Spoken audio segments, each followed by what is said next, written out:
Well, a magnitude 7.9 earthquake rattled the southern coast of Alaska, triggering fears of a tsunami along the west coast. That quake happened just after 1 o'clock this morning, about 175 miles south of Kodiak. While the emergency alert urged people in Alaska and British Columbia to immediately get to higher ground, the entire west coast came under a tsunami watch. That quake showed up on readings at the University of Washington's seismology lab. Luckily, this earthquake was a strike-slip earth fault on the Pacific plate, not on the North America plate, and not on the subduction zone where the Pacific plate is sliding beneath North America. And so there was not a big tsunami generated. After a few tense hours, those watches were canceled and no large waves showed up along coastal Alaska communities. Automatically. But it was a scare for our friends on the west side. KXLY4's Jack Ferris working for you. Jack, you spoke with an expert to find out what we need to worry about here when it comes to these kinds of natural disasters.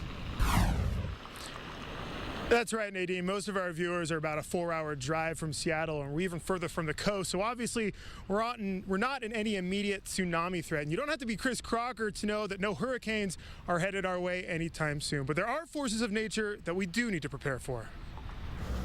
Every place you live has unique hazards, and every place you live has hazards. Chandra Fox acknowledges the inland Northwest has certain advantages. I think we're lucky, we're fortunate that we are not impacted as often as some areas of the country. If you look at the southern and eastern coast with the hurricanes and things like that. But you don't have to live here long to know we're susceptible to devastating wildfires, crippling floods, and the occasional windstorm.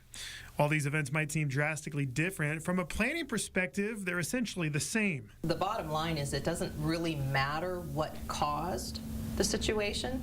We're going to work together and do what we need to do to rectify the situation. At home, you should take the following steps. Get informed of the risks unique to your area. Plan an escape route and establish a place to stay if you do need to evacuate. Assemble a kit that can keep you and your family fed and warm for a couple of days. And finally, maintain your plan and kit. So while we have certain advantages, it never hurts to expect the unexpected. If we learn nothing, we should be aware that our planet, it's a very active, living thing. And, it can change its mind in an instant. Now, if you have any questions on how to develop your plan, don't hesitate to log on to KXLY.com. Reporting from a very wet downtown Spokane, Jack Ferris, KXLY4 News. Thank you, Jack.